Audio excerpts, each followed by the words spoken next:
থেকে মানে সোমবারে ঈদ আমরা ঈদ করাম মানে ঈদ ঈদ আমরা করতে পারছি না আমরা এই রাইতে আমরা করতে পারবো লাগছে বয়ে রয়েছি পালঙ্কের উপরে তারপরে পালং পুরা আছে বা দেখুন আমরা কী করাম বাচ্চা কাচ্চা লইয়া পরে তো বাবা আমরা বাইরে আর একটা মায়ের তাই লইছি কেন হোক নতুন বিল্ডিং হইতেছে পানি সানি সেপসে হয়ে আল্লাহ তাই দিছে একটু হয়েছে এর 10টার সময় 11টার সময় স্কুল খুলে দিছে পরে আমরা স্কুলে বাবা তাই লইছি বুঝছেন ও তাই লই আসে নান দেখাইতে জায়গা নাই এই যে মেয়েটা খুব কষ্টর মধ্যে আসি আর কি আমরা কেন খানিটা নি পাই জানি আপনারা না খানি দিয়ে গেছেন দিলাম মনে হয় আমরা কমিশনার থেকে সিরাম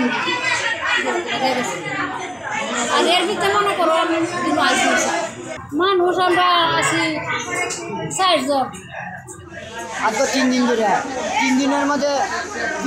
মাঝে একদিন আমরা পাইছি 250 চিরা 250 মুড়ি এরপর থেকে আমরা কোনো কিছু পাইছি না বুঝলেন মনে করো খুব কষ্টে আছে আমরা যে এক পট চাল রাঞ্জা খায়াম এই ধরনের তরিক আমরা নাই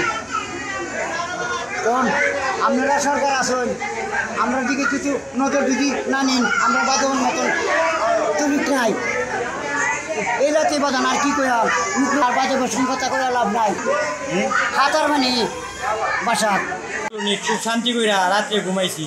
ঘুমানির পরে রাত যখন 12টা বাজে তখন পানি হয়তো আমরা অ্যাটাক করছে অ্যাটাক করার পরে ঘুমের ঘরে এসে অ্যাটাক করছে অ্যাটাক করার পরে চকিমুখি সব ডুবে গেছে ডুবে যাওয়ার পরে সেখান থেকে উঠছি উঠার পরে কই গে আশ্রয় নিমু রাত বাজে 12টা তারপরে কলোনির লোকেই এক ভদ্রলোক সে বিল্ডিং একটা নতুন বানাইতেছে বেড়া ফেরা হয়েছে না ওইটার মধ্যে টাইম কইছে সবাইকে ওইটার মধ্যে উঠো